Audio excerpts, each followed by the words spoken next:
معي الآن عبر الهواء مباشرة الدكتورة أم أحمد. دكتورة مساء الخير. هلا، مساء النور. دكتورة، هل عندك من أخبار معينة حابة أن أنت تنقلينها عبر الهواء مباشرة لتوضحين للمشاهدين الصورة لهم الآن؟ طبعا احنا اطباء طبيبات مستشفى السلمانية سنة وشيعة. طبعا الموضوع عمره ما كان طائفي. نعم. ويعني مثل ما تقول اجتمعنا على شرف المهنة، على حب هالمكان، تربينا ويا بعض. بس للأسف اللي لاحظنا ان فئة من الأطباء للأسف استشاريين وغير استشاريين ينتمون لأحزاب سياسية، أعظمهم من الوفاق.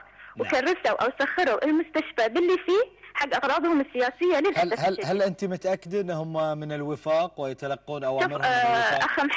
أخ محمد كل كلمة أنا مسؤولة عنها، وبعطيك تقارير، دوكيومنتيشن، تصوير فيديو، صور اللي تبونه. بقول لكم حقائق، ما بتحكى مجرد كلام عشوائي. أنا طبيبة والمفروض أن كل كلمة أكون مسؤولة عنها. صحيح. طيب، طبعا احنا في بداية الأحداث نعرف شلون مستشفى السلمانية سخر لأهل الدوار. لجنة طبية تكونت، المعدات من السلمانية، يعني ما اتكلم عن والله قطن ولا سواب ولا إبر ولا سلاين، حتى أجهزة سحبت للدوار. والناس قاموا يسوون لجان طبية بعد ما حد اعترض. هاي جزء من مظاهراتهم السلمية، ما حد تكلم.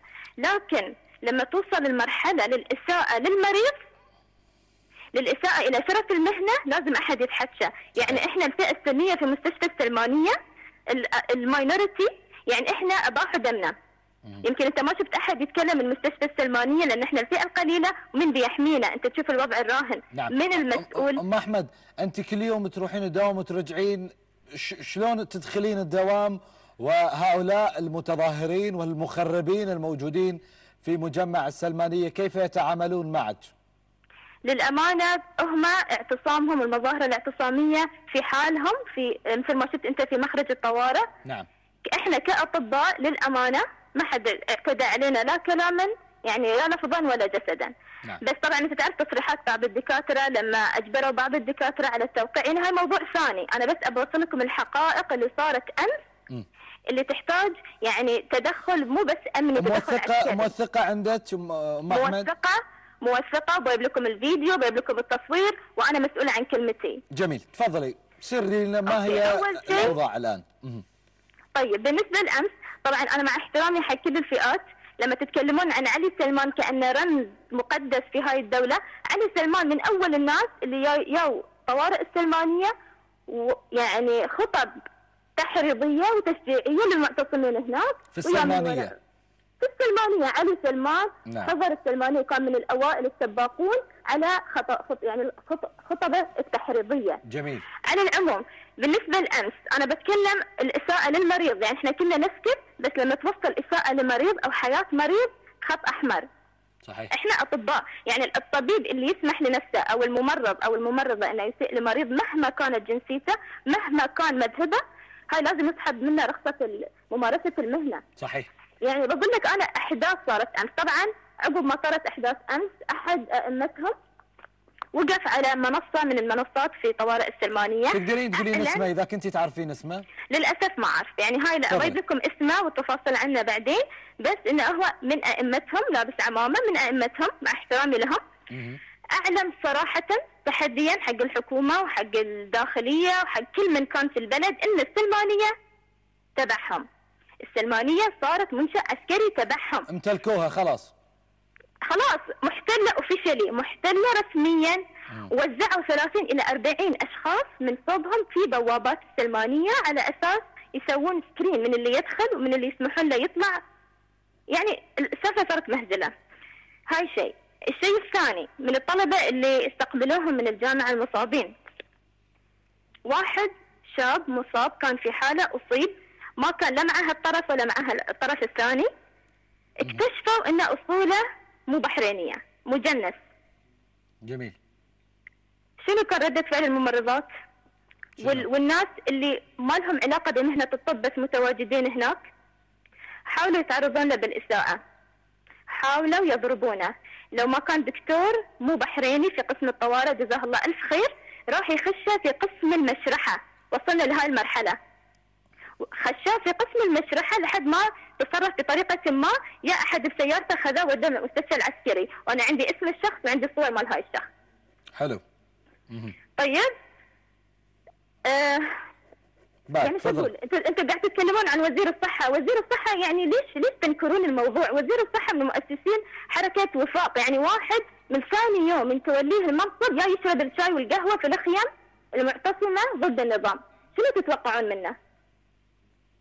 يعني خلاص تعبنا في الحكي في هاي الموضوع، احنا شهر كامل نسمع الاساءه حق رموزنا، حق الملك حمد، حق سلمان، حق الشيخ خليفه، واحنا ساكتين منتظرين ان الهدوء اللي امر فيه ولي الامر. لكن احنا بعد بشر، يعني احنا ما نرضى على رموزنا بس ساكتين ومتحملين ان الحكمه، الصبر، الهدوء، بس متى؟ شهر كامل، لان امس خلاص اعلنوها اوفيشلي.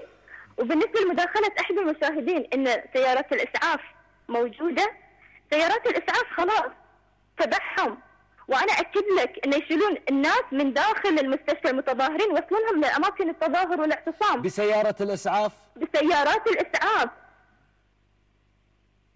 اخوي انا كنت موجوده في تاريخ 18 يوم الجمعه في ون اوف ذا ديزاستر داي اللي سووا عليه افلام هنديه وسووا عليه للقنوات الثانيه آلاف الجرحى وآلاف المرضى. اوكي انا على عيني وعلى راسي اللي اصيب، في ناس اصابات بليغه وفي ناس توفوا، احنا تعاطفنا معاهم حد الى يعني مثل ما تقول حد ما، لكن معظم المرضى كانت كلها فبركه صحفيه، يجيك واحد شايله 4 5 يحطون له ار في سلاين واكسجين ماسك، يلا صور يلا قوم.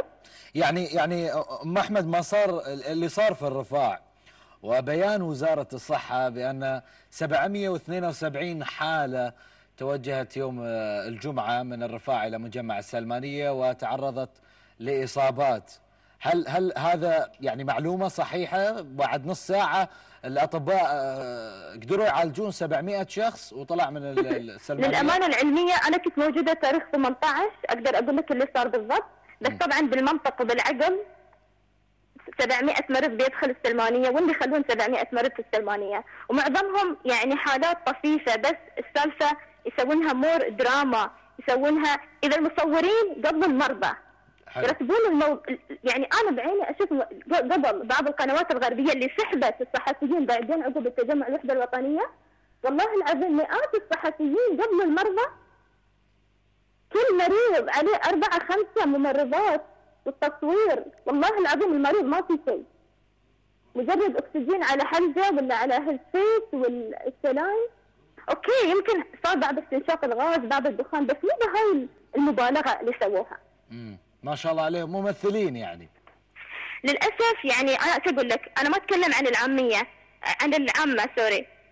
في بعض الدكاتره كل احترام كل تقدير، يعني حتى في هاي الاحداث علاقتنا من احسن ما يكون، احنا اطباء ويلتزمون بشرف المهنه. انا اتكلم عن الجروب اللي استولى على السلمانيه، سواه حزب سياسي، سواه مركز حق هالاشياء. من يرضى لما المريض لما الحين رجعوا 15 حاله؟ من المسؤول؟ دكتورة بس في النهاية عندي سؤال واحد. علي سلمان أو الشيخ علي سلمان رئيس جمعية الوفاق عندما توجه إلى مجمع السلمانية ما دعا المتظاهرين بأن يعني يطلعون من مجمع السلمانية ويتوجهون للدوار؟ هو اللي صار كان آلاف المتجمهرين ذاك اليوم في قسم الطوارئ وهو قام بخطبته، بس للأسف يعني ما أعرف بالضبط هو شنو قال لهم. عندي بعض المقاطع وبعد بطرش لكم إياها، لكن حتى حسن مشيمع شرفنا في السلمانية. من بقى؟ حتى من؟ حتى حسن مشيمع في السلمانية؟ يا في السلمانية وقال خطبته. ما شاء الله. السلمانية صارت مسجد يعني. مستشفى. ما صار مستشفى السلمانية، يغيرون اسمه، لأن اللي قاعد نشوفه صراحة يعني احنا نستنكر، احنا الأطباء قاعدين نستنكر بس ما حد يسمعنا. دكتورة أنا يعني أشكرك على هذه المداخلة وجاءت من أمانتك العلمية وشرف هذه المهنة اللي أنت تمثلينها، المهنة الإنسانية. شكرا لك دكتورة أم أحمد على هذه المداخلة.